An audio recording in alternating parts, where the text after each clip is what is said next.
Bon père, la 19. Alors la 19, vous m'avez dit que c'était le chiffre de Saint-Joseph, donc je n'aurai pas moyen de vous faire parler d'autre chose que de Saint-Joseph.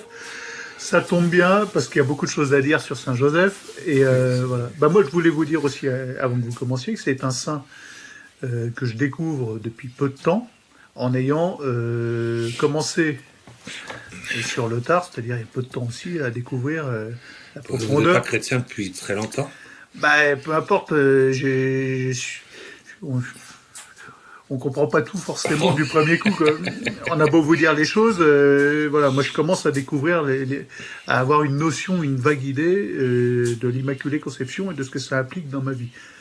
D'ailleurs, si vous prenez la prière du blogueur que j'ai mis sur mon blog Viens Christ, voilà, c'est une prière qui s'adresse à l'Immaculée. Ouais. Et il m'a fallu, on va dire, près de 50 ans pour commencer à avoir une petite idée de l'application de l'Immaculée Conception dans ma vie. Facile, oui. Et pour commencer à intégrer Saint Joseph et son immensité de saints dans ma prière, presque quotidienne. Voilà. Bon, j'essaye qu'elle soit quotidienne, ma prière du chapelet, j'essaye qu'elle soit quotidienne. Bon, c'est un retour aux fondamentaux, mais ça met du temps à ingurgiter tout ça.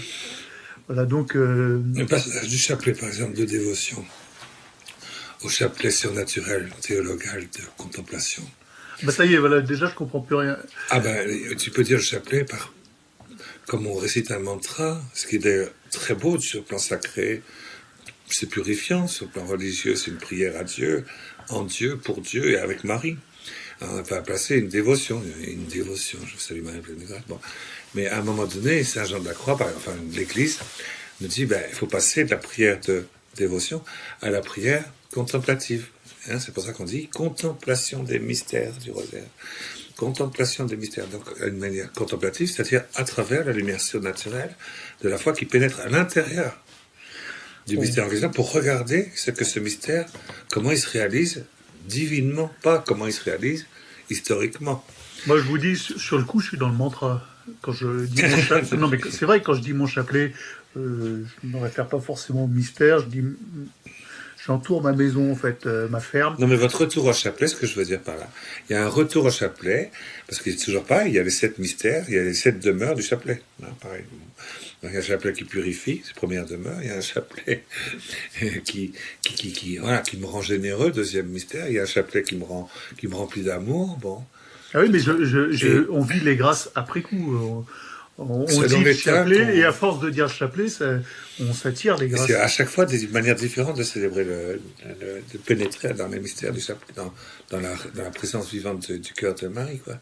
Et le 4e mystère, un chapelet qui s'arrête, comme pour ainsi dire, un chapelet qui s'arrête, un chapelet qui nous met en disponibilité, qui est beaucoup plus...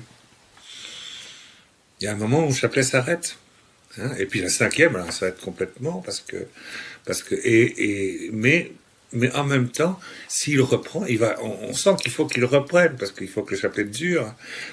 Et donc, ce chapelet devient vraiment contemplatif. C'est dans la 5e demeure, ça. On dit le chapelet, mais c'est pas le chapelet qu'on dit, c'est les mystères dans lesquels on pénètre et qu'on laisse se déployer à l'intérieur de nous pour que la réalité vivante se déploie à travers nous de manière encore plus profonde et aussi d'une manière beaucoup plus, dans une charité beaucoup plus extensive, dans une extension beaucoup plus grande d'amour et de charité divine. Voilà. Donc il y a des moments où le chapelet s'arrête dans notre vie, puis il revient, mais autrement. Bon, tu vois, c'est ça. Moi, ce que je constate, Oui, ça, je constate qu'à dire le chapelet comme un mantra autour de chez moi en promenant mon chien tous les jours. J'ai un circuit qui fait 6 dizaines. Et ça boucle le tour de ma maison. Et je le fais tous les jours. Mais depuis que je fais ça, comme un mantra, je vous avoue, mais tout en ayant quelques dévotions et en m'adressant à ma copine, la Sainte Thérèse de l'Enfant Jésus, parce qu'on est potes, et en ayant quelques phrases de dévotion comme « Oh Marie, conçue sans péché, priez pour nous qui avons recours à vous », et en m'adressant à chaque dizaine, à la fin de chaque dizaine, à Saint-Joseph, je commence à rentrer dans le mystère de l'Immaculée. Et je m'en aperçois. Oui, c'est ce que vous dites vous-même. Voilà. Vraiment, on commence à rentrer et à voir qu'il y a un mystère de l'Immaculée Conception. Donc ça devient contemplatif. Ce n'est plus une dévotion, donc ce n'est plus du tout un mantra. Mais sur le coup, un petit peu quand même. Un petit peu parce qu'on a des sautes. On reste toujours dans la première demeure. Il y a toujours encore d'autres choses à purifier. Ah, moi, parfois, il faut que je siffle mon chien, vous voyez. Donc, et parfois, je l'engueule, je dis pardon, excusez-moi, en plein milieu de je vous salue. Ah, crétin, mais bon. Et normal, ça. Ça arrive, bon. Donc, parlez-nous de Saint-Joseph. Voilà, faut détendre un peu nos auditeurs, parce qu'à la 18e vidéo, il y en a beaucoup qui trouvent qu'il faudra y revenir et que ça leur prendra 40 ans. Voilà. Et ça, c'est pour Isabelle. Elle va rigoler quand elle va entendre. Ah bon, salut Isabelle. Salut Isabelle. Toutes les Isabelles. Isabelle, là. Et donc Saint-Joseph. Et sa profondeur et la manière dont vous avez déjà abordé ça dans une ou deux vidéos, la manière dont il est réellement père. Saint-Joseph, oui, c'est le 19e. Ben, écoute, c'est drôlement bien que notre 19e entretien, ce soit aujourd'hui. La solennité de Saint-Pierre et Saint-Paul, hein, on fête aujourd'hui. On parlera de l'Église tout à l'heure et de Vatican II, j'insiste. Oui, donc Pierre, oui, bien sûr. Oui. La solennité de Saint-Pierre et Saint-Paul, les deux colonnes de l'Église, quoi. C'est les deux saints qui sont à Saint-Pierre de Rome. Vous allez sur la place Saint-Pierre, vous rentrez dans la clé. Passez par le Tibre, la grande tige de la clé, vous passez dans l'avenue de la Réconciliation, vous rentrez dans la main de la clé de Saint-Pierre, c'est-à-dire la place Saint-Pierre. Et puis quand vous allez ici, là, au pied des marches qui font rentrer dans la basilique Saint-Pierre, vous avez les deux grandes statues, immenses statues, de Saint-Pierre et de Saint-Paul. Alors là, Saint-Pierre, il est à gauche, enfin, quand on arrive comme ça, de face, et Saint-Paul est à droite, avec son glaive. Et Saint-Pierre, il est avec les clés. Alors, quand on passe, un petit peu comme aujourd'hui, quand on passe entre les deux papes, entre Saint François et Saint Benoît, on passe entre les deux. Parce que les deux papes ils s'ouvrent, bon, on rentre. C'est gonflé ce que vous avez dit, Saint François et Saint Benoît. Ben oui, parce qu'un saint patron ne quitte jamais son baptisé jusqu'à sa mort. Hein. Bon. Donc quand tu passes, peu importe, moi c'est pas ça. Quand on passe entre Benoît XVI et François, le Francesco Primo, eh ben forcément ils sont deux. C'est pas un seul. Donc ils sont deux. Donc qu'est-ce qu'on fait? Ben on passe entre les deux. C'est une invitation à aller toujours dans l'au-delà de l'unité des deux. Hein.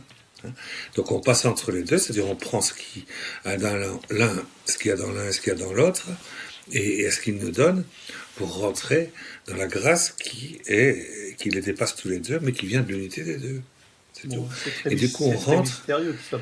Non, par rapport à la fête d'aujourd'hui, Saint-Pierre, Saint-Paul. Ça veut dire que je ne peux plus séparer Saint-Pierre et Saint-Paul. La solennité d'aujourd'hui, je ne peux pas séparer Saint-Pierre et Saint-Paul, je ne peux pas, parce que sinon, je séparerais le corps de Jésus dans son union hypostatique déchirée et le corps mystique vivant de Jésus, de Jésus vivant et entier. Hein, c'est-à-dire l'unité de la Jérusalem spirituelle, ce qui est souffrante quand Jésus dit « Pourquoi tu me persécutes dans mes membres là ?» Si je séparais le corps mystique de vivant de Jésus vivant persécuté et Jésus dans son union hypostatique déchirée, c'est-à-dire et Jésus sur la terre, quoi, Jésus et à la droite du Père. Je peux pas séparer les deux, je peux pas séparer Jésus et son corps mystique vivant, entier et vivant. Voilà, sinon, c'est ça l'Église catholique, c'est que je rentre dans l'unité des deux et pour faire avancer l'unité des deux jusqu'à son accomplissement. Voilà. Bon, ben c'est pareil pour Saint-Pierre et Saint-Paul, mais c'est pareil aussi pour les... C'était pareil à un moment de l'Ancien Testament. Dans l'Ancien Testament, il y avait les nachis d'Israël et ils marchaient toujours deux par deux. Il fallait rentrer, il fallait respecter la Torah, mais en même temps, il fallait pénétrer dans ce qu'il y avait de plus doux, ce qu'il y avait de plus le miel, de plus onction, de plus caché, de plus lumineux, de plus divin, de plus surnaturel, de plus délicat, de plus fragile à l'intérieur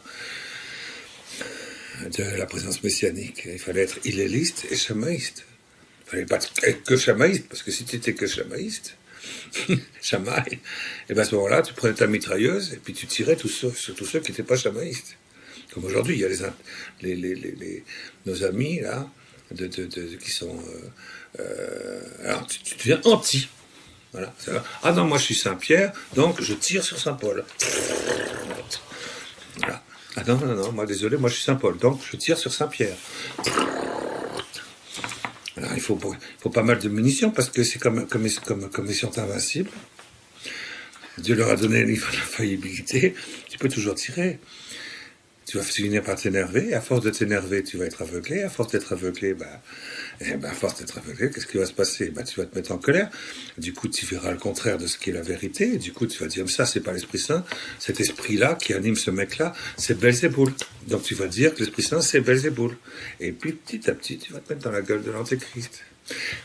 Très, très, très, très, très dangereux, cette présomption. De tirer à bout portant, de dire, oui. Il y a toujours cet esprit critique, dialectique, de jugement, de critique, de condamnation, qui en fait est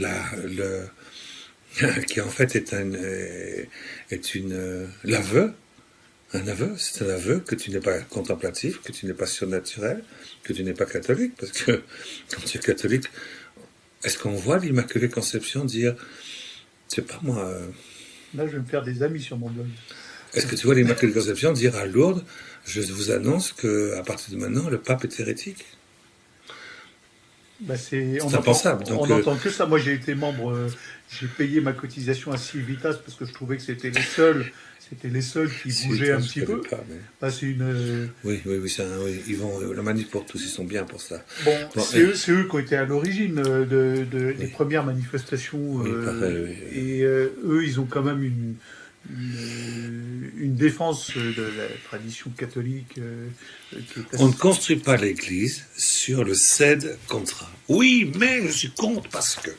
C'est un peu ce qui m'a fait quitter Civitas, c'est que quand c'est Alain Escada qui parle, il parle de la famille, il parle.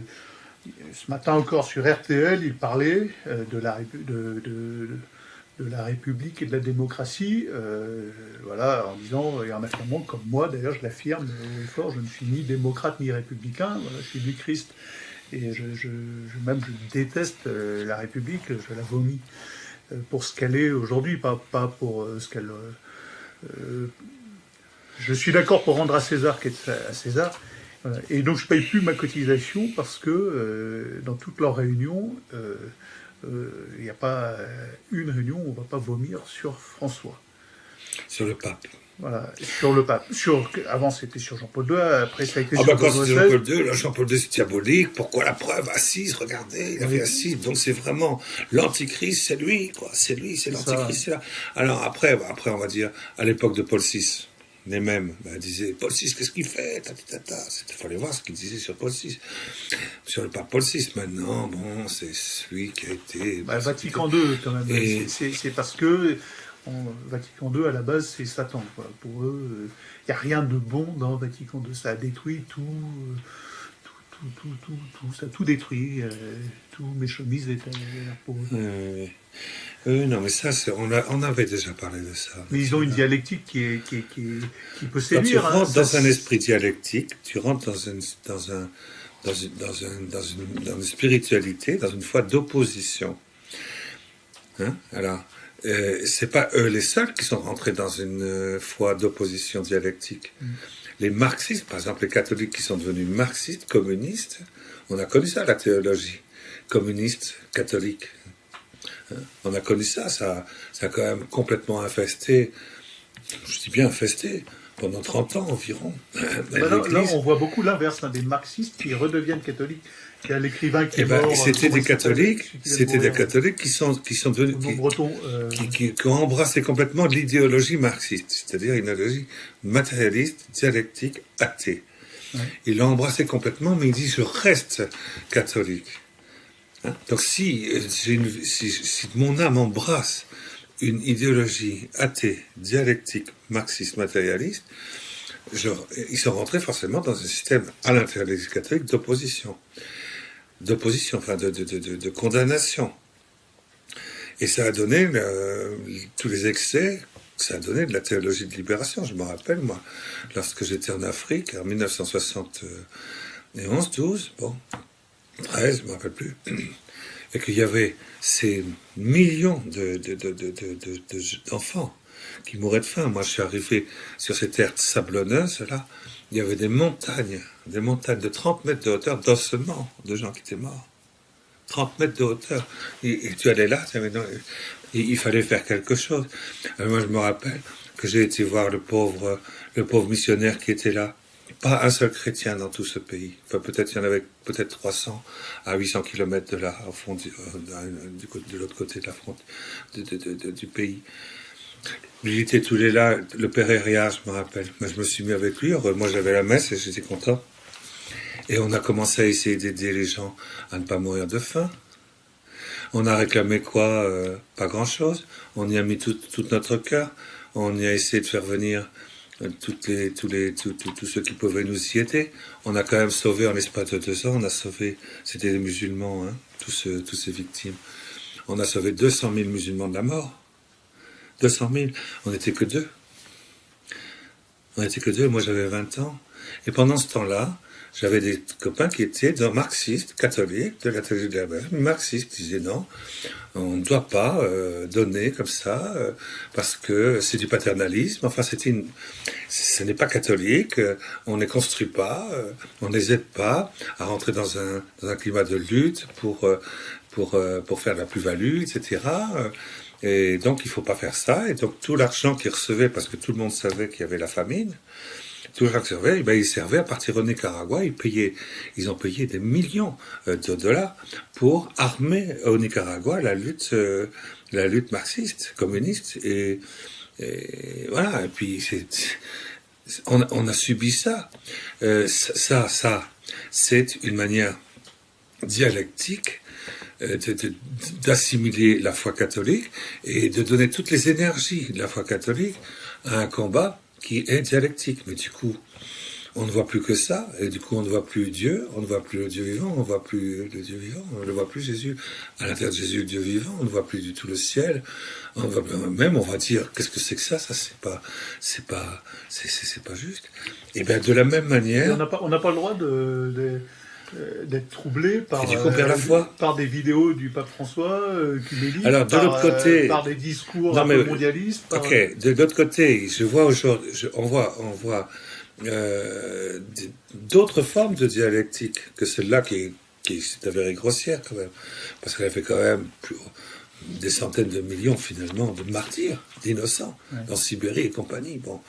Donc maintenant qu'on sait, on fait attention, on essaie d'être plus subtil, quoi, hein, quand on est républicain. Hein, bon.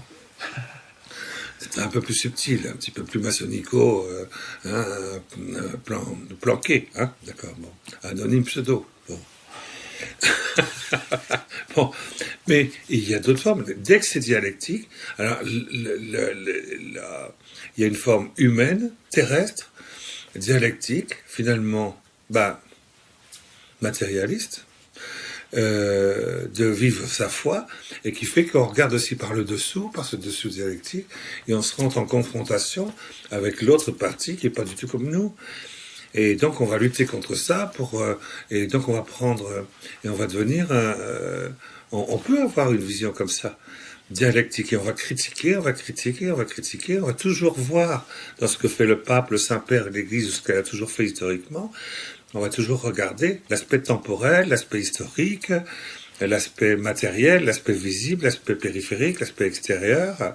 Et voilà, extérieurement, et puis on va dire non, et on va se replier, et on va critiquer tous ceux qui veulent faire grandir le blé, ceux qui veulent faire grandir la tige, ceux qui veulent faire grandir l'arbre, ceux qui veulent faire grandir C'est quand même, à un moment donné, il va falloir quand même qu'il y ait un bouton qui se mette sur la tige, quand même. Il va falloir quand même que la fleur s'ouvre au soleil. Et là, quand même, il va falloir quand même qu'elle exhale son parfum. Non, faut rester à la tige.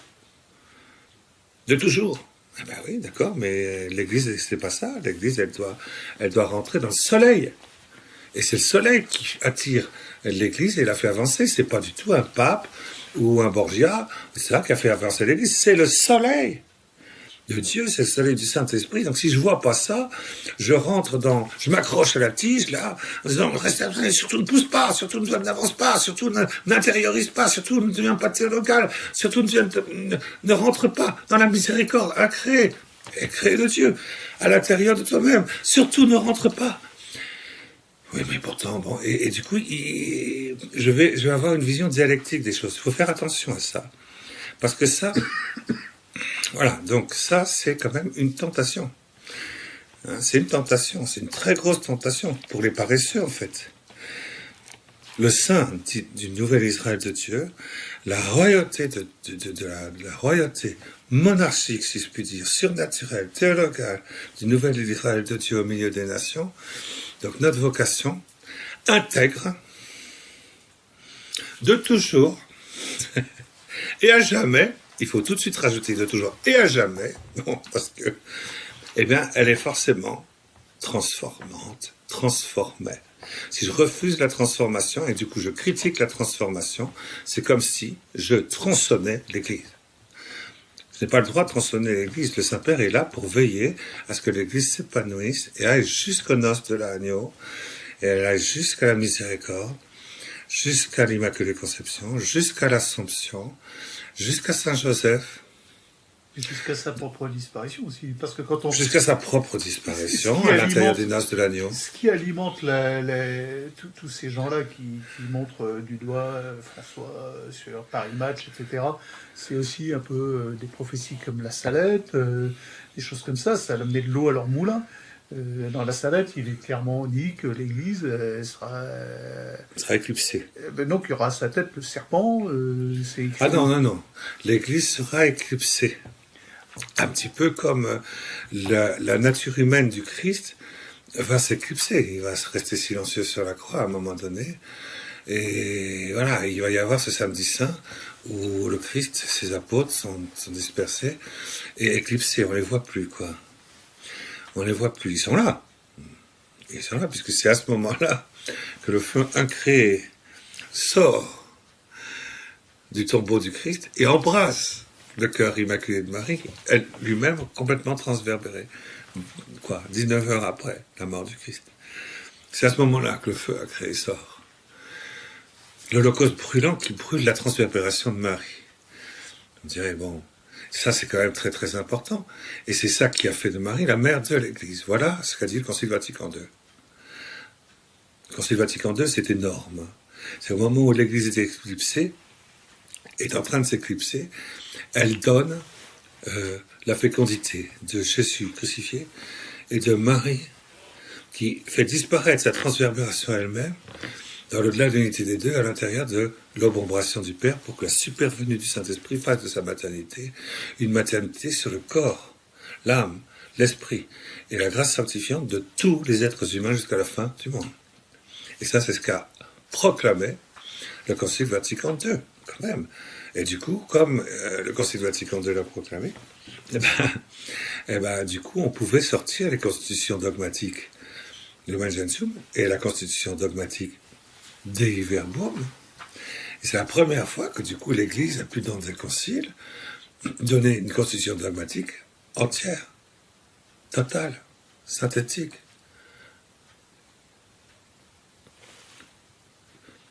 Unanime, qui intègre tous les autres conciles. C'est parce qu'il y avait un problème d'hérésie. Il fallait dire non, cette hérésie-là, voilà comment on doit répondre, voilà comment on va vivre. Vous avez été un petit peu trop loin dans la tentation de corruption, d'humanisation, de quelque chose qui est totalement divin dans la foi. Donc voilà comment la foi de Jésus s'enseigne. Mais si c'était pas cette vérité-là qui était attaquée, c'était une autre. Du coup, c'était un autre concile. Jamais un concile n'a donné tout l'ensemble de la constitution dogmatique de l'Église. Et c'est pour ça que c'est en même temps que Marie est proclamée mère de l'Église. D'accord ? Donc le Concile Vatican II, c'est la fleur des fleurs. Les gens vont me dire, oui, bon... Non, mais j'assiste à votre messe en venant le matin. Je vois bien que vous avez un petit côté Monseigneur Lefebvre aussi, parce que vous aimez Vatican II, ça se sent, vous l'expliquez, vous connaissez par cœur tout ce qui en est sorti, mais à la lumière de la tradition, vous dites quand même une partie de la messe en latin, à l'Assemblée, enfin... Comme l'a demandé Benoît XVI. Vous continuez Benoît XVI a dit, c'est face à l'Orient. Voilà. C'est un peu le problème aujourd'hui, Vatican II. Alors, Vatican II n'est pas écouté, n'est pas obéi. Vatican II est repoussé par les uns, les marxistes, et par les autres. Hein. Donc je ne mettrai pas d'étiquette dessus pour pas que ça les énerve. Non mais ça, de toute façon, depuis qu'on a allumé cette caméra, ils sont énervés, hein, depuis le Méchaume, depuis le début, hein, depuis la 1. Voilà. Il faut que... Voilà. Faut le dire, hein, moi je suis aux premières loges, donc... C'est dommage, parce que je sais, parce que quelque part, ils ont fixé leur attention sur le fait qu'on change la liturgie, par exemple. Hein. On n'a pas changé la liturgie, elle reste la même. Moi, personnellement, j'ai connu la liturgie avant Vatican II, je me rappelle très très bien, et j'ai connu la liturgie après Vatican II, pendant Vatican II, après Vatican II, bon, très bien. J'ai vécu ça comme Mère Teresa de Calcutta, comme Padre Pio, les dernières messes qu'il les a dites face au peuple. Hein. Vous pouvez le voir dans les vidéos. C'est face au peuple, il est face au peuple. Bon, il disait la prière du canon 1 de la messe, c'est-à-dire le canon de Saint-Pie V, finalement, quelque part. Il était face au peuple, mais il avait quand même une intériorité. Mais voilà, c'est pourquoi. Qu'est-ce que le Vatican dit, écoutez, ça, c'est de célébrer quand vous êtes dans un camp de concentration. Hein, parce que Dieu sait qu'il y en a eu des prêtres qui ont été dans des camps de concentration pour donner, qui se cachaient, etc. Trahis par Casaroli. On a Maximilien... Trahi par Casaroli, la bande à Casaroli, Villot, Casaroli, Bunini. Hein. On a le plus grand saint c'est eux qui étaient au Vatican. Maximilien Kolbe. Maximilien Kolbe. Eh bien, c'est eux qui étaient là. Casaroli, pourquoi est-ce qu'on dit oui? Pourquoi est-ce qu'il dit que Vatican, ça va pas? Parce que le Vatican est dirigé par des espèces par la maçonnerie ecclésiastique. Moi, personne n'a à s'en cacher. Ouais. D'ailleurs, les papes l'ont dit, puis c'est tout. C'est dirigé par eux. C'est eux qui dirigent le Vatican. Bon, c'est eux qui dirigent. Donc, si un pape ne leur plaît pas, eh ben, il meurt. Ah ça, oui. Ça, voilà, ben, il meurt. Il meurt dans la soirée. Hein. Pas compliqué, c'est pas bon, c'est vrai qu'ils n'ont pas... Ils n'y vont pas par le dos de la cuillère, ça non. Ça, alors là, c'est vraiment... C'est clair et net. Hein. C'est vraiment des prostituées, hein, bon. Parce qu'on ne sait pas, parce que du côté aussi de la sensualité, ils ne sont pas clairs, bon. Mais si c'était que ça, on s'en fichait, hein, je pense. Mais c'est Vatican, moi je ne suis pas traditionnaliste au sens que je suis pour le Vatican. Je suis tout à fait opposé à ce que Satan demande à ses prostituées, mafieux, maçonnico, mais furibondo dingo, qui s'essaie d'imposer aux fidèles, parce qu'ils sont quand même en haut de la hiérarchie. Et les conférences épiscopales suivent bien docilement, le sachant ou ne le sachant pas, ou ne voulant pas le savoir, j'en sais rien, je ne sais pas. Mais quand on le sait, on comprend très bien que ce qu'ils veulent détruire dans l'œuf, c'est Vatican II. C'est leur seul objectif. Eh bien, qu'est-ce que dit le Concile Vatican II, par exemple? Je vais vous dire ce qu'il y a dans le Concile Vatican II, même sur le point de vue des décrets de la liturgie. Le latin doit rester la langue principale de la messe, de l'Église, de la célébration.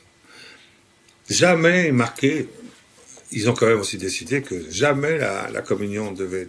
Aucun concile ne l'avait dit, cela. Jamais on doit communier sur la main, jusqu'à la fin du monde. Je suis allé les 2 dernières messes, j'étais à Arlan. Vatican, je m'en fiche, moi je parle pas du Vatican Je peux II. vous dire que je communie à la bouche, le prêtre, il a la communion là, et il voit que je tends pas les mains, alors ça le choque. Oui, non, mais ça ce qui se fait, et ce que demande l'Église, c'est autre chose, d'accord? Ce que demande l'Église, c'est ce que demande l'Église. Ce qui se fait, eh bien justement, c'est le résultat d'un méchaume, hein, c'est le cas de le dire, un chikus méchaume. On a voulu transpercer de l'intérieur, dévaster la fécondité eucharistique. C'était pas compliqué, il suffisait de venir dévaster, donner un coup de poinçon dans les liturgies sacramentelles. C'est pas compliqué. Comme ils avaient tous les pouvoirs, ils l'ont fait. Voilà. Bon. Ce qui est extraordinaire, c'est que en fait, ils ont voulu détruire ces francs-maçons, ils ont voulu détruire Vatican II. Ils n'ont même pas eu besoin d'ouvrir, ils n'ont même plus besoin d'ouvrir la bouche, puisque ce sont les traditionalistes qui s'en chargent pour eux finalement. Oui, alors ça, on peut dire ça aussi, mais j'irai pas jusque-là. Moi, je le dis, j'ai rien à perdre parce que je suis qu'un catholique. Ceux qui ont la foi traditionnelle, ils constatent qu'ils ne reçoivent plus la grâce dans des liturgies qui ne vont pas. Mais ils ne savent pas que c'est parce que ces liturgies vont dans le sens contraire de Vatican II. Ils ne le savent pas. Donc, du coup, ils vont dans des liturgies de l'époque du Concile de Trente, et en disant, au moins, là, je reçois quand même le corps du Christ, et il y a quelque chose de sacré, et de respecté, et ce sera jusqu'à la fin du monde, et effectivement. Donc, c'est une position de repli et de sécurité, parce qu'ils ont quand même des enfants, hein. Alors, il faut voir.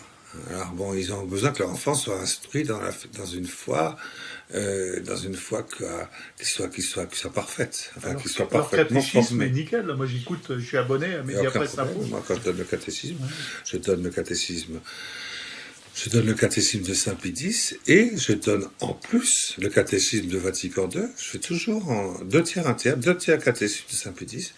Toujours, quoi. De toute ma vie consacrée, j'ai toujours fait comme ça. Et 1 tiers, c'est le catéchisme de Vatican II, c'est un épanouissement, et il donne la signification finale, et aussi la manière de rentrer, de manière pratique, surnaturelle, et sainte, et pure, et simple, et humble aussi, dans le fruit, précisément, de cette foi proclamée depuis toujours.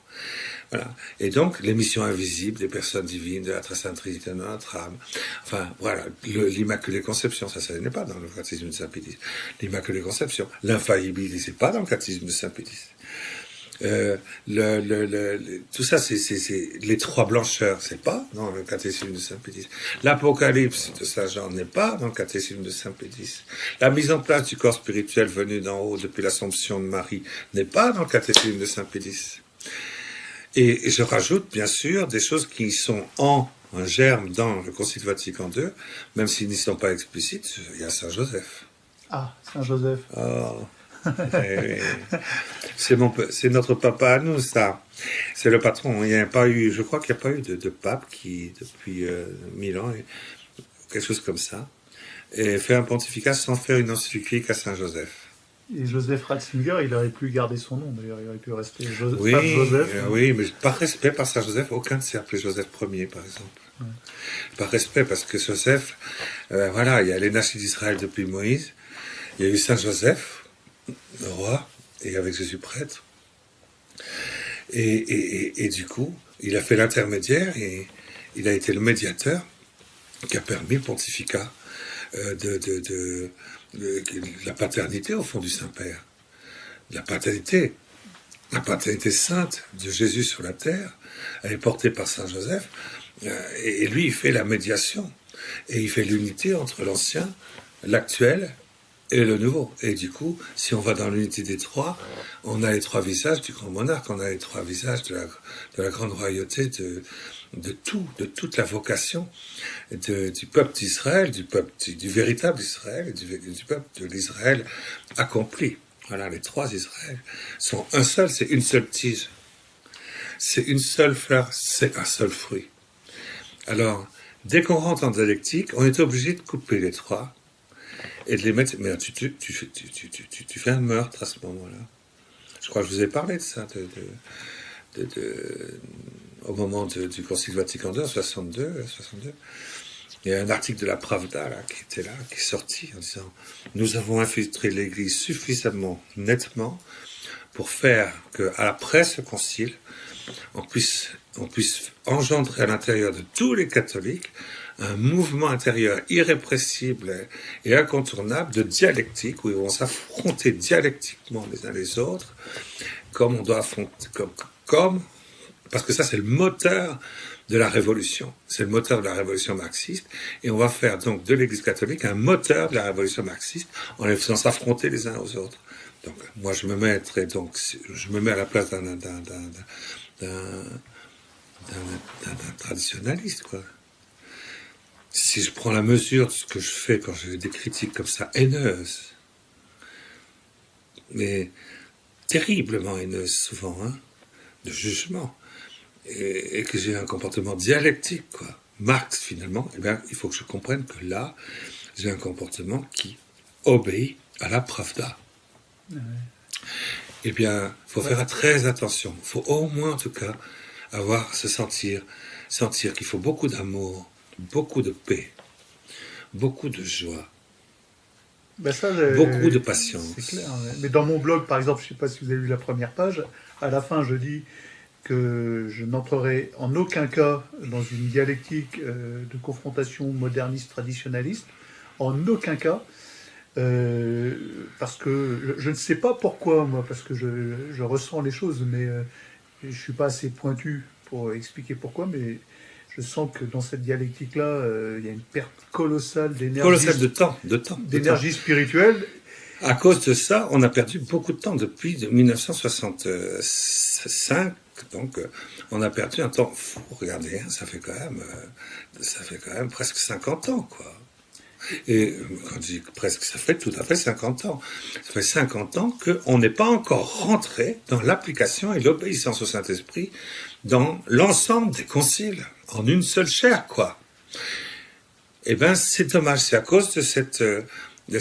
on est tombé dans la trappe marxiste de la dialectique d'opposition. Ah, c'est clair. Eh bien, il faut avoir Épître aux Galates, chapitre 5, verset 25, 5 x 5, 5, 5, 5, beaucoup d'amour, beaucoup de joie, beaucoup de paix, beaucoup de bonté, beaucoup de patience, beaucoup de persévérance, beaucoup de bienveillance. Bonté, je crois que je l'ai dit. Je ne m'en rappelle plus. Oui. Et du coup, beaucoup de fidélité, c'est-à-dire de vie surnaturelle, théologale, divine, contemplative, infaillible, dans la foi. Et du coup, on obtient la maîtrise de soi. Voilà les 8 signes, quand je parle à propos du Saint-Père, que je suis catholique. C'est les 8 signes. S'il n'y a pas cette maîtrise de soi, qu'on sent l'irascible, qu'on sent, j'allais dire, l'innivocité, qu'on sent l'esprit de parti, qu'on sent pas la bienveillance, qu'on sent l'accusation, qu'on sent la condamnation, qu'on sent... Et donc je fais l'aveu que je ne suis plus catholique, puisque je ne suis plus catholique, je ne le suis plus. Je ne le suis plus, puisque j'ai plus la grâce d'être porté par le Saint-Esprit. Donc il faut toujours que j'ai... La moindre critique fait que ça y est, je sais que je suis en état de péché mortel. Ah bah je le suis souvent. Ah bah non, quand même, pas vous. Bah si, vous voyez bien quand j'arrive.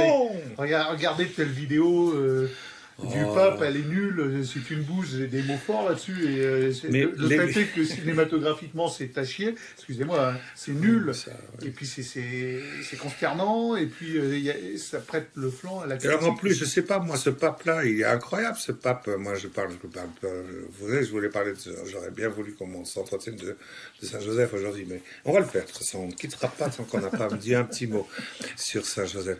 Mais quand même, voilà, qu'est-ce qu'il a fait la semaine dernière? C'est au courant? Alors oui, on peut dire il a fait ça, il était chez les Arméniens, et de quoi il s'occupe avec... il corrompt la foi catholique puisqu'il fait son union avec l'exarcat et le patriarcat des Arméniens, qui est le catholicos. C'est ce qu'on attend de lui, c'est ce qui... Là, pour une fois, ça va dans le bon sens. Oui, ça va dans le sens de l'écuménisme, c'est faux, il faut rester FSPX. ça va pas dans le sens FPX. C'est pas les dieux olympiens que les Arcas, les Arméniens. Hein? Non, c'est vrai. Très bien. Bon, voilà. Et puis, de toute façon, quoi qu'il fasse, c'est pour détourner l'attention du vrai problème qui est nous, quoi. Bon. Mon Dieu. Voilà, bon, eh ben non, bien sûr que non. Qu'est-ce qu'il a fait? À chaque fois qu'il dit quelque chose, il y a on peut aller sur Internet en disant, voilà, il y a des flashs à chaque fois de 2 minutes sur le pape. Tout ce qu'il a fait aujourd'hui, 2 minutes ici, il a fait ça, il a dit ça, il a dit ça. Moi, je regarde, je suis ébloui d'admiration. Je dis, c'est impossible qu'un homme puisse être sur tous les fronts, à dire toujours la parole juste, à renverser les idoles, hein, en disant, je suis avec vous, je vous aime, je vous prends dans mes bras, mais en même temps, l'ayant fait, paf, je fais tomber avec une parole de rien du tout, l'air de rien, je fais tomber tous vos a priori. Et sur tous les fronts, et à chaque fois, avec une ruse, avec une habileté, avec une délicatesse, avec un amour, avec une paix, avec une joie, une allégresse, une bienveillance, une bonté, une patience. Et puis, bon, une fidélité, hein. Fidélité, parce qu'il est très très fidèle, et avec un parfum, et avec quelque chose avec quelque chose qui fait que ça y est, on voit que... Bon. Et bien, qu'est-ce qu'il a encore fait? Même pour... et il a dit à ceux, bon, vous êtes... même à ses pires ennemis, qui disent, vous êtes le Satan, vous êtes l'Antichrist. Qu'est-ce qu'il leur a dit? Il a dit, ben voilà, c'est l'année de la miséricorde. Alors, eh bien, quand vous donnerez l'absolution, ben, elle sera valide. Enfin, c'est comme si c'est moi qui donnais l'absolution. Je vous demande de donner l'absolution à vos fidèles. Ce qu'avait strictement interdit le pape Jean-Paul II. Hein. Les excommuniés. Et moi, je vous dis, vous donnez l'absolution. Vous célébrez l'Eucharistie, la Sainte Liturgie. Il s'est dit, mais est-ce qu'on peut donner aussi sacrement des malades? Évidemment, vous donnez sacrement des malades. Il a même rajouté, mais vous pouvez ordonner aussi des prêtres. Hein. Il dit, même si vous êtes dans un état de haine, d'aveuglement, d'obstination vis-à-vis de ce déploiement vers la Jérusalem spirituelle de Jésus venant sur les nuées du ciel et de la part aussi vers quoi nous nous tournons, quoi. Depuis que Pie XII nous a demandé de le faire, parce que le Vatican II, ça vient de Pie XII, hein, ça vient de personne d'autre. Hein. Comme intention. Bon, et voilà, et moi, Pie XII, c'est mon pape, c'est lui qui m'a béni quand j'étais dans le ventre de ma mère, je me rappelle encore. J'étais pas né, j'étais avec mon frère, parce qu'on était jumeaux. Je me rappelle encore. Hein. Bon, et je rigole pas avec ça. Pie XII, on ne touche pas Pie XII, ok? Pas touche à mon pape. Pas touche à mon pape. Voilà, pape Pie XII, c'est le 12e. C'est le 12e dans l'ordre de la piété mariale. Il a prononcé le dogme de l'Assomption de Marie, quand même. Voilà. Tout de même, bon, donc c'est le pape de la mise en place du corps spirituel venu d'en haut. On peut quand même pas le nier, ça. Bon, il faut donc un concile pour l'expliquer. Et il faut Saint-Hildegarde pour venir le proclamer. Et donc il faut qu'il y ait, bien sûr, il faut qu'il y ait le pape Benoît XVI, et il faut qu'il y ait le pape François pour venir enlever tous les obstacles, renverser toutes les idoles. Lui, il rentre dans le temple de Dieu, allez, il renverse tout. Dans les autres temples, pareil, hein. Il rentre dans le temple d'Europa, c'est une déesse Europa, et il t'en balance. Il se retrouve tellement par terre que du coup c'est le Brexit. Non mais les gens ne comprennent pas la relation. Et non, mais c'est vrai. Et qu'est-ce qu'il leur dit maintenant? Vous voulez, moi, allez, donnez des prêtres. Les ordinations. C'est moi qui les bénis. C'est moi qui les ordonne, les prêtres, quand vous les ordonnerez. Voilà ce qu'il leur a dit. Il leur a laissé tout. Mais aucun pape, dans toute l'histoire de l'Église, n'aurait autorisé un évêque à ordonner des prêtres ou un autre évêque s'il savait que cet évêque-là était dans l'état de fureur, de dénégation, d'apostasie, on peut dire, de ce que l'Esprit Saint fait à l'intérieur de l'Église pour l'amener jusqu'à l'accomplissement des temps. Ah, mais Monseigneur Follet, il a quand même tendu la main au Vatican un petit peu.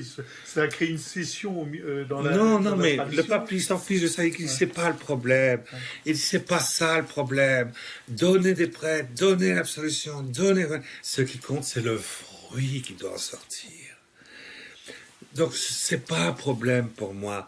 Ce ne doit pas être un problème pour vous. Voilà le message qu'il a rapporté cette semaine. Le pape est contre nous. Le pape n'est pas contre qui que ce soit. Le pape et c'est Jésus est miséricordieux. Jésus est vivant. Jésus est vivant infailliblement. Il est rédempteur. Il n'est pas venu pour juger le monde, il est venu pour enlever le malin, pour laisser la route libre vers l'accomplissement de l'humanité à l'intérieur de sa vocation ultime en plénitude, reçue de paix, de grâce et de sainteté. Et voilà, et il en est l'image tout à fait. Alors, c'est un peu décousu, je sais bien. Non, mais... c'est génial. Moi, je veux que. Non, mais attendez, laissez-moi lire. De Pierre Hillard. Laissez-moi honorer Saint-Joseph, s'il vous plaît. Puisque on fait la 19e et... Vous avez 5 minutes, on reprendra après. Alors. D'accord. Et si vous voulez, celle-là, je l'intitulerai la 20e et celle Non, 19e, c'est la 19e, on triche pas, non, pas de problème. Puisqu'on était sur Saint-Hildegarde 17 et 18, on est 19, qu'au moins une fois, que nos entretiens aient donné comme le climat du vocabulaire de Saint-Hildegarde. Et puisque c'est Saint-Joseph, voilà, je prends un passage là, que je suis tombé dessus hier, vraiment ça tombait très bien. Et donc j'ai mis un cochet à la page, là. Dans le Scivias, livre 3e. Livre 3e, Scivias, il y a 9 ou 10 visions. Et ces 9 ou 10 visions sont commentées par Saint-Hildegarde, par Jésus à Saint-Hildegarde. Et c'est la troisième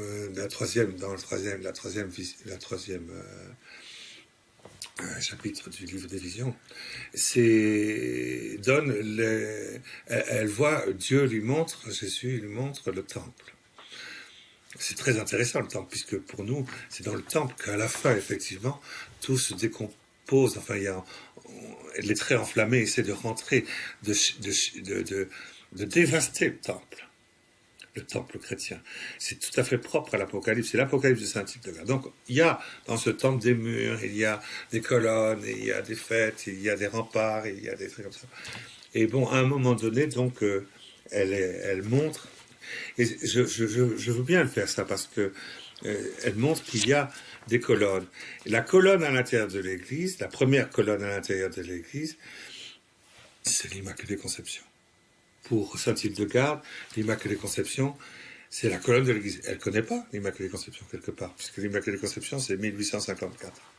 Mais elle en parle déjà 800 ans avant. Hein. Voilà. Et la deuxième, alors je lis simplement, hein, puisqu'on n'a que 5 minutes. 4 maintenant, 3. D'accord. Bon, ouais. Bon, très bien. Voici maintenant...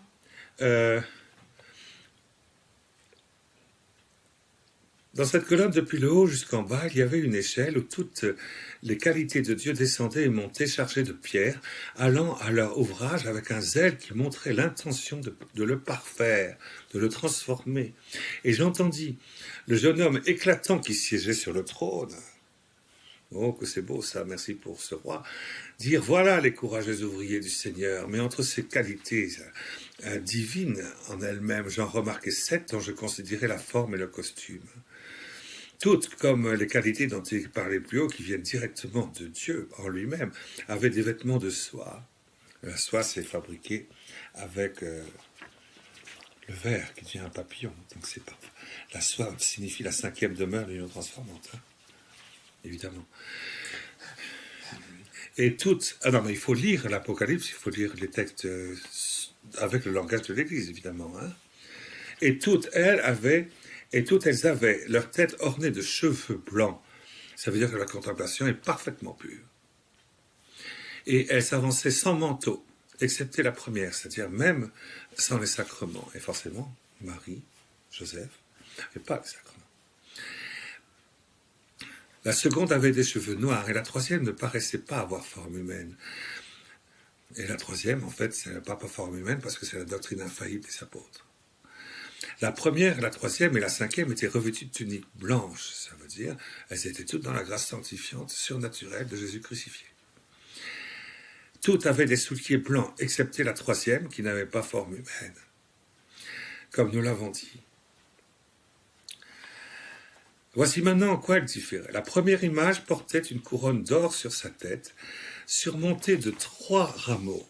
Alors ça, il s'agit de la Sainte Vierge, qui porte dans sa tête la contemplation du Père, la contemplation du Fils, ce que le Père contemple, ce que le Fils est comme contemplation, ce que le Saint-Esprit contemple en étant lumière lui-même à titre hypostatique et brillant de toutes sortes de pierreries et de perles fines.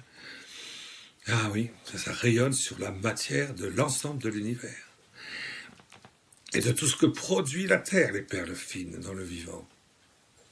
Elle avait, dans le vivant de l'Église, elle avait sur son cœur un miroir très pur, au milieu duquel apparaissait, dans une grande clarté, l'image du Fils de Dieu incarné. Elle avait aussi un voile blanc, donc, comme une vierge, parce qu'elle était revêtue d'une chasuble comme un prêtre. Elle est médiatrice de toutes les grâces à venir. Eh bien, je passe, et j'arrive à Saint-Joseph. La seconde image apparaissait tout entière avec une robe. Apparaissait tout entière avec une robe, une tunique qui, dans sa forme et ses plis, reflétait l'hyacinthe comme azur des cieux. C'est extraordinaire ça, parce que Sainte Hildegarde avoue qu'à l'âge de 5 ans, elle a été emportée au 5e ciel, et Dieu lui a fait montrer l'Apocalypse. Elle a compris, elle a lu l'Apocalypse au ciel. Elle a compris tout ce qui était révélé dans l'Apocalypse de l'intérieur de Dieu. À l'âge de 5 ans, en 1235 ou 1240. Et c'est à partir de là qu'ensuite, elle va avoir des visions. C'est à partir de l'Apocalypse. Or, le hyacinthe, c'est Saint-Joseph, tout le monde le sait dans l'Apocalypse. Qui, dans sa forme et ses plis, reflétait l'hyacinthe comme l'azur des cieux. L'azur des cieux parce que c'est l'emblème de son innocence, évidemment. La profondeur de son innocence va jusqu'au plus haut sommet du monde angélique et Enoch. Il dépasse Enoch, ça veut dire, en langage clair. Et sur cette robe était adaptée. Je fais exprès de lire Sainte Hildegarde pour que les gens comprennent qu'il faut le lire avec le langage et les mots de l'Église et la signification que l'Église lui a donnée. Donc les ignorants, les paresseux, Sainte Hildegarde, c'est pas pour eux. Et sur cette robe était adaptée d'une manière ineffable 2 ceintures admirablement ornées d'or et de pierreries. Il a été confié à Saint Joseph l'innocence même et Marie la Vierge des Vierges. C'est ça qui fait la ceinture. La ceinture, c'est la chasteté. Mais une chasteté divine. Un ajustement à la chasteté divine. Du Saint-Esprit en l'Immaculée Conception et du Verbe de Dieu l'épousait en Jésus. Et cette virginité céleste et divine à l'intérieur d'eux dont Joseph a eu la charge. En sorte que ces 2 ceintures descendaient de l'une et de l'autre épaule de cette image, en avant et en arrière jusqu'aux pieds. Et elle dit, et alors c'est Saint Joseph qui parle, j'étais poussé dans le ciel à m'irriter contre Lucifer, se mordant lui-même dans sa haine et dans son orgueil. Mais non, oh non, l'humilité n'a pu tolérer son insolence. C'est pourquoi il a été entraîné dans une affreuse ruine. Et après la création de l'homme, oh, quelle illustre semence! Quel précieux germe le Fils de Dieu, par amour pour l'homme, s'est rendu semblable à lui vers la fin des temps. Et parce que Lucifer a voulu essayer de déchirer ma tunique, la tunique de mon innocence, il a essayé, le démon s'est approché de lui à sa conception. Il y a eu la propagation du Père Genel, il a été touché, il a essayé, il a été touché. Eh oui, tandis que l'Immaculée Conception, non, hein. Et parce que Lucifer a voulu essayer de déchirer ma tunique et l'intégrité de mon vêtement, en me touchant moi, il allait toucher l'intégrité du vêtement de l'innocence divine, de l'Immaculée Conception, et de l'épouser dans la spontanéité incrée de Dieu, dans la chair du Fils de l'homme. Et parce que Lucifer donc a voulu déchirer ma tunique et l'intégrité de mon vêtement, je suis devenue toute éclatante de lumière devant les hommes et devant Dieu.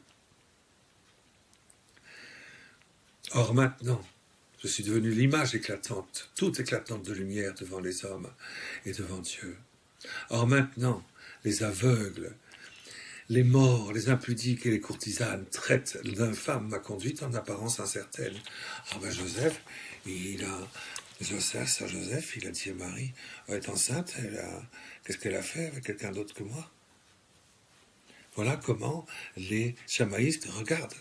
Voilà comment les chamaïstes, c'était les intégristes de l'époque. Les sadducéens, quoi. Alors vous avez la franc-maçonnerie d'un côté, les chamaïstes c'était des francs-maçons, il y avait les hérodiens, les francs-maçons, il y avait les chamaïstes, les sadducéens c'était des francs-maçons. Ils étaient en loge, hein. Et c'était dialectique, hein. Et il était critique, hein. Et puis il fallait qu'ils se fassent respecter, qu'ils fassent tous respecter. Ben oui. Ah, donc finalement, on a fait croire que Saint Joseph était chamaïste. Quand même. Or, maintenant, les aveugles, les morts, les impudiques et les courtisanes traitent d'infâme ma conduite en apparence incertaine. Mais il est aussi impossible que la boue puisse atteindre le ciel. Ouais, j'aime bien cette formule qu'on disait « La bave des crapauds n'atteint pas l'aile, la pureté ailée du regard de la colombe vers le ciel lorsqu'on plein vol. » La bave du crapaud, ben là il dit la même chose, Saint Joseph. Voilà tout ce qu'on dit sur moi. Voilà, lui c'est bien pour la paille dans la crèche et pour le caca de l'âne et du bœuf, mais il ne peut pas faire plus parce qu'il est comme nous dans le péché originel, il est entouré de la boue, il ne peut pas la comprendre et donc il est écarté de tout ça. Mais quand même il rend service. Mais il est aussi impossible que la boue puisse atteindre le ciel, que cette honte puisse attaquer ma volonté. Je me ferai donc des ailes avec les autres vertus, pour rejeter sur Lucifer ces vaines paroles qu'il a semées sur le monde. Oh vertu, qu'est devenu Lucifer? Lucifer, mais l'enfer est son séjour. Levons-nous donc toutes les images qui sont inscrites sur cette échelle. Levons-nous donc toutes en nous rapprochant de la lumière véritable et construisons de grandes fortes tours dans les provinces. Afin que lorsque le dernier jour venant, nous remportions beaucoup de fruits, autant pour l'âme que pour le corps. Saint Joseph n'interviendra que lorsque, par toute la terre, dans toutes les provinces, il pourra être manifesté avec le pouvoir des clés de la Sainte Église, comme étant le principe de l'Immaculée Conception dans l'âme de tous les hommes, et le principe de l'Immaculée Conception dans le corps de tous les hommes, mis en place du corps spirituel minéraux. Tant qu'on n'est pas arrivé là, on ne peut pas parler de Saint Joseph de manière expressive dans un dogme. Et le premier qui va en parler, c'est non, le pape François, Vatican II pour commencer, a mis pour la première fois Saint Joseph dans le canon de la messe. Ouais. Alors que vous dites la messe Saint-Pie V, si vous mettez Saint Joseph dans le canon de la messe, vous êtes excommunié. Oh. C'est anathème à celui qui rajoute Saint Joseph dans le canon de la messe. Anathème. C'est écrit noir sur blanc.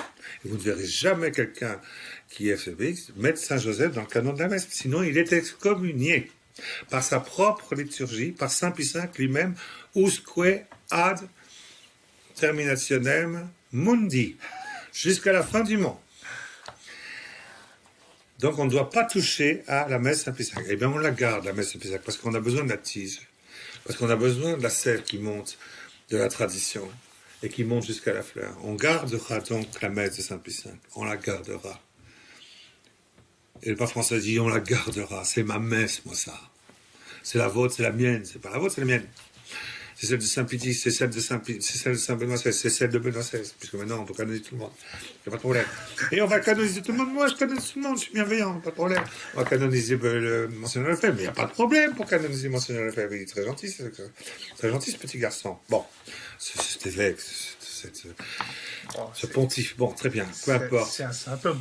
C'est un saint homme. C'est un saint homme. Il a évangélisé le Sénégal, D'ailleurs, il a signé. Il a créé l'église. Il a signé de sa main 30 décrets de plus du concile que Jean-Paul II. Il a refusé un certain nombre de signer. Il n'a pas signé sur certains.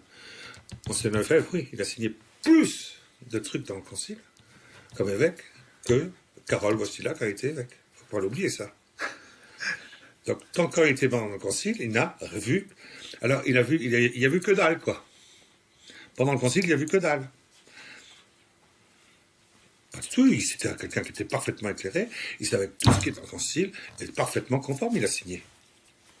Il s'est jamais opposé C'est un jour ce que Jean-Paul II lui a dit, vous savez, vous avez signé plus de décrets que moi, non, monsieur.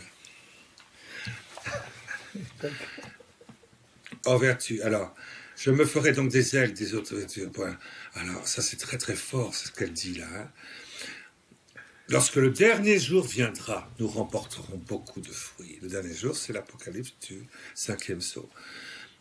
Nous remportions beaucoup de fruits, autant pour l'âme que pour le corps. Et lorsque la plénitude des nations sera introduite dans l'Église, ça c'est beau ça, 5e sceau de l'Apocalypse. Alors, nous nous rendrons parfaits sur la terre et dans les cieux. Notre perfection va s'épanouir dans le corps spirituel de tous les membres vivants de Jésus vivant sur la terre. Comme elle l'est dans les cieux avec Jésus, Marie-Joseph ressuscité. Ô Lucifer, de quoi t'as servi? Et là, il indique qu'il est ressuscité avec son corps, sinon il ne pourrait pas avoir une fécondité dans le corps, dans tous les élus de la terre qui ne sont pas encore atteints la mort, n'est-ce pas? Bon, ô Lucifer, de quoi t'as servi ta soutelle? Ça, c'est la réponse à Lucifer. C'est Saint Joseph. Principe de l'Immaculée Conception et de la sainteté dans le corps spirituel venu, des cieux jusque dans le corps ouvert de tous les côtés, par le 5e sceau de l'Apocalypse. Oh Lucifer, de quoi t'a servi ta soudaine audace? À peine avais-tu reçu de Dieu ta première splendeur, que tu as cherché dans ta folie, dans ta fureur, à me fouler aux pieds, à me chasser du ciel. Mais tu as été précipité dans l'abîme. Et moi, comme image, sur cette échelle, je suis resté dans le ciel pour atteindre et descendre ensuite sur la terre avec le Fils de Dieu incarné. Ça, c'est trop fort, ça. Par moi, s'est formée une multitude de fidèles armés pour la justice et les bonnes institutions, que tu aurais bien voulu leur enlever si tu en avais eu la puissance. Ô humilité, qui relève jusqu'aux astres ceux qui sont foulés, écrasés à terre. Ô humilité, ô glorieuse reine de toutes les vertus, qu'il est fort, qui est invincible pour tous les partisans. Et en tout lieu, ton secours. Non, celui qui te chérit dans un cœur pur ne fait point de chute. Et je suis avec toi pour ceux que je protège, une défense très avantageuse et la plus désirable, car étant doué d'une délicatesse et d'une finesse extrême, je parviens à trouver les passages les plus étroits de ceux qui me recherchent et à les traverser avec adresse. Le rôle de Saint Joseph dans sa paternité glorieuse pour nous pénétrer et venir nous engendrer dans la Sainte Famille, c'est trop fort. Je vis ainsi la troisième image dans ce même costume qui surpassait en hauteur comme en étendue toutes les autres vertus. Elle n'avait aucune forme humaine. C'était le Verbe de Dieu proclamé dans tous les évangiles et dans la doctrine. Voilà, c'est lui qui engendre. Quelque part, il est le Père de l'Église. Il faut savoir lire Saint-Hildegarde.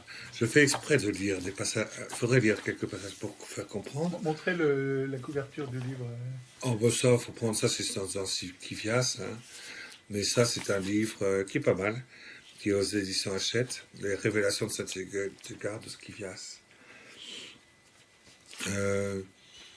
Mais il faut lire, c'est par Pierre Lachaise, Pierre Lachaise, qui en fait une présentation, c'est des passages, c'est des extraits.